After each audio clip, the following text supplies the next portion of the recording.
Assalamualaikum warahmatullahi wabarakatuh. Kembali lagi dengan saya Zidan Fakadinata. Kali ini saya ingin membahas tentang perkembangan sejarah Islam dari masa klasik hingga era modern. Pada masa awal Islam, pada masa Nabi Muhammad SAW, awal turunnya wahyu di Mekah dan perjuangan dakwah tauhid, pembentukan masyarakat Islam di Madinah, lahirnya sistem pemerintahan dan hukum Islam pertama. Periode ini menandai lahirnya Islam sebagai sistem keimanan dan tata sosial. Rasulullah menjadi pemimpin agama dan negara, menegakkan keadilan dan persaudaraan. Masa Khulafaur Rasyidin, kepemimpinan Abu Bakar, Umar dan Utsman dan Ali, kodifikasi Al-Quran dan perluasan wilayah Islam ke luar Jazirah Arab, lahirnya sistem pemerintahan Islam yang sederhana tapi kuat. Masa ini disebut zaman keemasan spiritual karena keadilan dan kepemimpinan dijalankan berdasarkan prinsip syura atau musyawarah dan amanah. Pada masa dinasti Umayyah, pusat pemerintahan berpindah ke Damaskus atau Suriah. Islam meluas ke Afrika Utara, Spanyol, dan Asia Tengah. Lahirlah birokrasi, pemerintahan, dan kebudayaan kosmopolitan.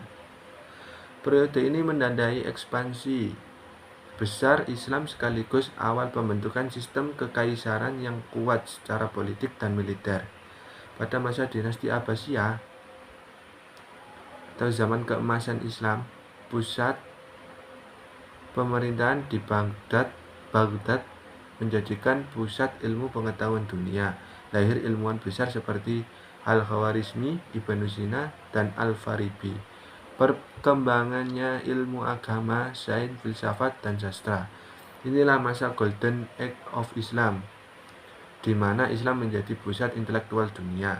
Hubungan antara agama dan antar bangsa berlangsung terbuka dan produktif. Pada masa dinasti Turki Utsmani, berdirinya kekhalifahan Utsmani yang menguasai 3 benua. Puncaknya kejayaan pada masa Sultan Sulaiman Al-Qanuni.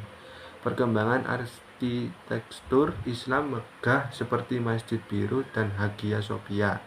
Turki Utsmani menjadi kekuatan politik dan militer Islam terakhir yang besar, tetapi memasuki masa kemunduran karena konflik internal dan tekanan Barat.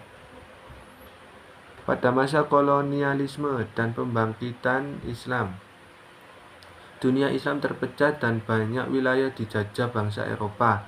Lahir gerakan pembaruan seperti Wahhabiyah, Sanusiyah, dan Pan-Islamisme.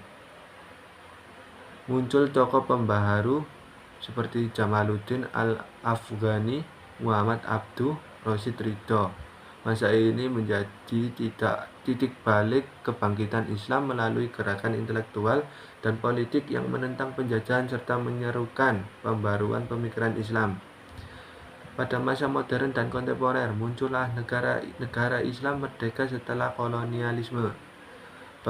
Perkembangan pendidikan Islam, organisasi internasional, dan teknologi digital.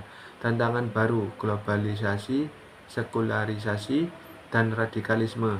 Upaya integrasi nilai Islam dalam demokrasi dan pembangunan modern. Era modern ditandai dengan adaptasi ajaran Islam terhadap perubahan zaman, tanpa meninggalkan prinsip-prinsip keimanan dan keadilan sosial.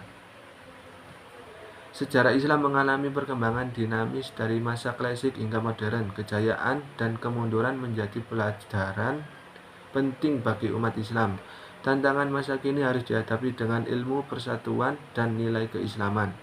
Perjalanan sejarah Islam menunjukkan bahwa kebangkitan umat bergantung pada semangat ilmu, akhlak, dan keadilan, bukan hanya kekuasaan politik.